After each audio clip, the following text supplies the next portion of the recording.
I stopped watching porn for two reasons, basically. The first one was that porn brought so much anger and violence into my private fantasies. And these were anger and violence that were not there originally to begin with. And I did not want that for me anymore. This was not me, and I decided to just put an end to it. Easier said than done. I'll get to it later, but the second reason was that I came to realizing, I think, that only by watching porn, I take part in creating a demand for filmed prostitution, because that's what porn really is, filmed prostitution. Porna stands for prostitute, graphia stands for documentation, and prostitution was nobody's childhood dream, okay? That it is always a result of trouble and distress. Now, I became aware of that gradually when I was volunteering with men and women in prostitution, some of them victims of human traffic, serving aid in brothels, under the bridge, in street corners, but you don't really need to do all that in order to understand how this mechanism of porn and prostitution works. Because porn as a genre, it's not about erotica or healthy sexual communication. It is all about male domination of women, subordinance of women, not only as a sexual practice, as a way of being, as a genderial hierarchy in this world. Like if we would ask porn, if we were to ask porn, how does it define something as sexual? What qualifies, what defines something as sexual? Porn would laugh in our face. What defines sexual? Whatever men find arousing. Men find it arousing to choke a woman, to have brutal sex without one touch, hug, kiss, tender caress. Well, then it is sexual. It arouses men to see a woman or a child cry. It is sexual. It arouses men to rape a woman. Well, then it is sexual. In every mainstream porn gallery on the web, we can find the rape category, side by side with the humiliation category, abuse category, crying category, and so on. And this is all as if regular porn is not already filled with these motives. Even in its mildest version, the mildest version of porn, what porn is showing us, like, I don't know, 80, maybe 90% of the time, is actually sex with no hands involved. And this is not how we authentically desire. Sorry, I'll repeat that. I see your look. Sex with no hands involved. Okay. If you're not going to give up watching porn, so next time you do watch, just notice that porn cameras have no interest in capturing any normal sensual activities, such as petting, caressing, making out, touching, hugging, kissing. No. What porn cameras are into is the penetration. So normally, the composition will be a man and a woman. Hopefully just one. Okay, so one man and one woman. His penis is inside her. Don't be picky. It doesn't matter where inside. Somewhere inside her there is a penis. His penis is somewhere inside her, okay? And in order to not block the camera for doing this extreme close-up on the penetration, he's standing with his hands behind his back most of the time. And the woman is in this uncomfortable position, and she needs to handle the penis inside her without damaging the hair or makeup work done on her, because that's money invested and time invested in her, without disturbing his aggressive movement, and mainly without blocking the camera. So the result is that we got two people having sex, different shapes and acrobatics or something, but they're having sex when the only body parts that actually touch each other are the penis and the part being penetrated. No hands involved. Now, I talk, I don't know, 250, 300 times a year. Soldiers, students, pupils. No one has ever come up to me and say, Ran, you know, that part with sex with no hand thing, that was my authentic desire. Like, when I was 11 or 12, I never wanted to kiss anybody or touch them. I was not curious about that. It was all penetrations to begin with. No one has ever said that. Before porn. After porn. In my private fantasies before watching porn, there was always a very strong narrative. And the narrative was of sensuality and mutuality, which means that I had always imagined what I will say to her. What would she possibly answer? What options do I have to respond? In real life, it never works like I planned, but it was super important in my mind in terms of arousal, the build-up, the location, the setting, where will it be? What are the circumstances of me and her being all alone all of a sudden? How will this bodily inflaming between us will emerge step by step. It was super important before porn. After making a habit out of porn, it conquers your mind and it invades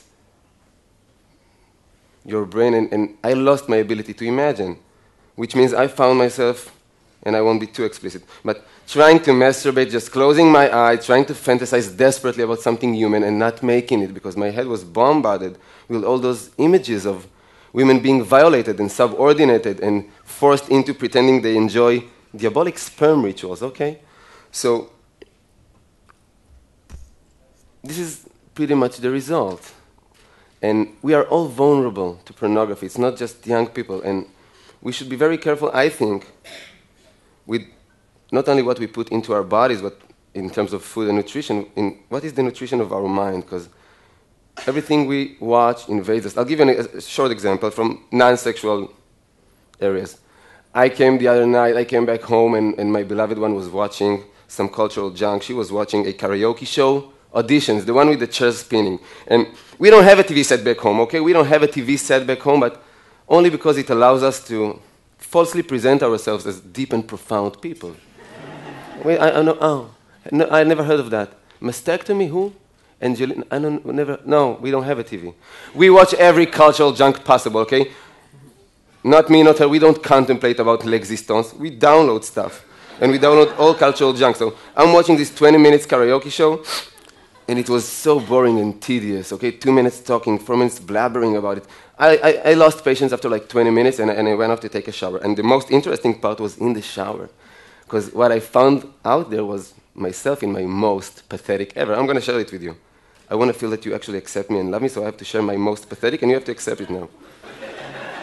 I don't know until I got over myself if it took me, 5, 7, 10 minutes to realize that I'm standing under the water in the shower, pondering severely what would have been my song for the auditions. Deep and profound, mind you. I won't be doing this Rihanna, Lady Gaga, I'll be doing Mercedes Sosa, Como un pájaro libre. I'll be doing a cover for Bob Dylan's Blind Willie McTell. Ain't that deep and profound? I had to realize that I'm an idiot because I have no talent for music. More than that, I never wanted to be neither a musician nor a singer-songwriter. This was never a part of my inner world of wishes. Okay, but I'm a human being. What can I do? I was watching that for 20 minutes. It entered my brain for a while.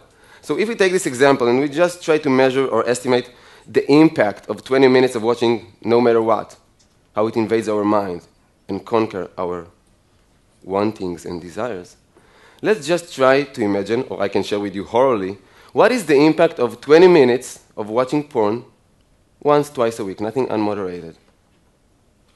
It's overtaking. And porn is in our households whether we want it or not, and I believe that it does not agree with our well-being. And because we have internet in the Western world all over the place, almost in every cellular phone now, we've got 90% of 12-year-olds watching porn on a regular basis.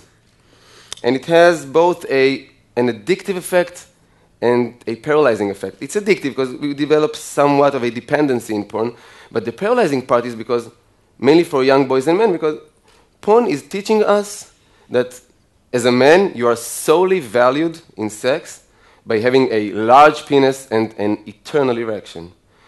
According to porn, being a valuable sexual partner does not relate with being sensual, passionate, attentive, generous, well-coordinated. None of the above. It is all about large penis and eternal sunshine, which we don't possess. So boys become paralyzed, and if they don't become paralyzed by watching porn, very often they turn into imitators of what they saw, which means they become aggressors. Aggressors, even when emotion is involved. Like, there is so much sexual abuse going on nowadays within the confines of what we perceive from the outside as beautiful teenage love stories or healthy adult relationships, because we don't really talk about sex. We just see it all over the place. We don't really talk about it. So what goes on in the confines of a certain room, but these are all sexual mutations that happens. If we talk about women, it's not only that, but young girls and women get the message, not only from hardcore porn, but from our porn-influenced mainstream culture. Have you seen any Miley Cyrus, Lady Gaga video clip, commercials. That's porn with clothes on it. So girls get this notion that if you want to be worthy of love, first and foremost, you have to be worthy of sexual desire. And now, the definition of sexual desire almost equals be like a porn star. So I work in dozens and dozens of high schools and junior highs. In every single one of these schools, I find girls that at a certain point agreed to be documented in an intimate situation because they wanted to please some guy that they had feelings for. And this guy misappropriated their trust. Always same story, so he sells it on WhatsApp application or on the web, in the internet. And normally nobody even addresses him in terms of moral. But it is always girls that suffer from shaming and mortification. They can change school, they drop out normally, change school, move to another city, and still be haunted on social networks. They develop clinical depressions, severe eating disorders, as if we don't have enough reasons in our culture to develop eating disorders.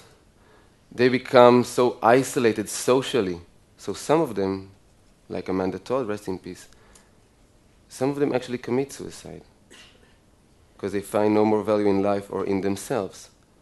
So porn is not only in our house, it is a capital case. It is not a minor phenomenon in our society. It is a question of life and death sometimes.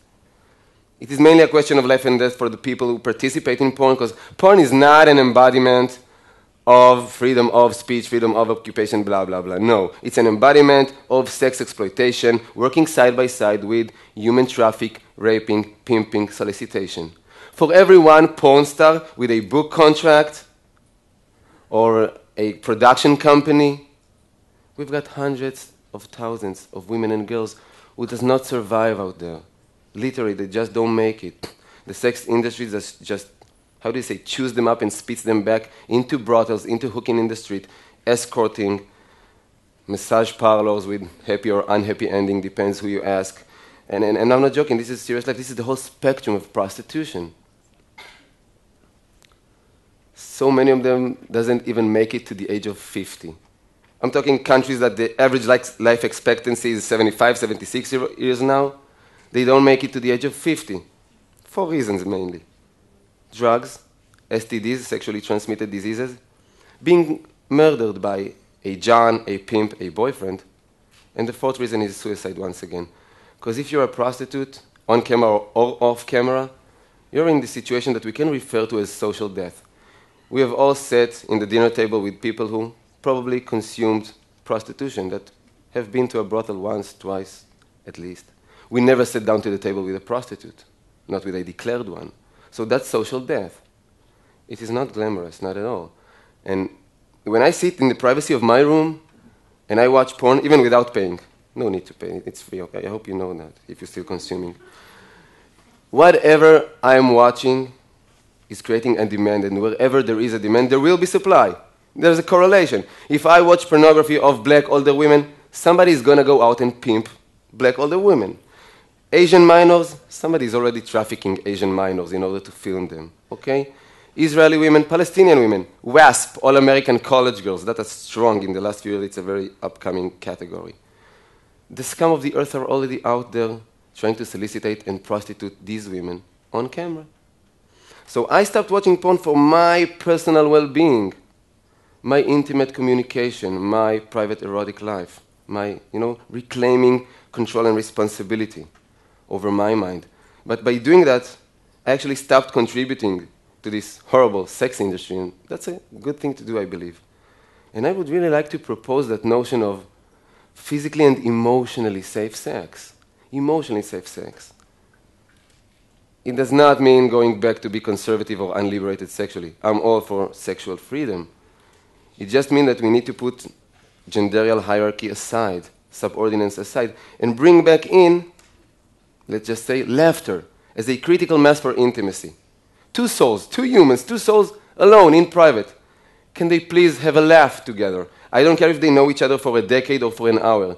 If two souls alone in a room does not manage to have a laugh together, what good could possibly grow there, sexual and non-sexual? That's emotionally safe sex. I've got so many things I really want to share with you, but I feel like my time is almost up. So I just really want to ask for us to speak about these issues more, because I strongly feel that our history of silence never did us any good, because silence only perpetuates more silence, while talking normally gives birth to more talking, more sharing, more identification, more awareness, more change. Small change in our small, humble life, but real change, a true one, emotionally safer. Thank you for listening.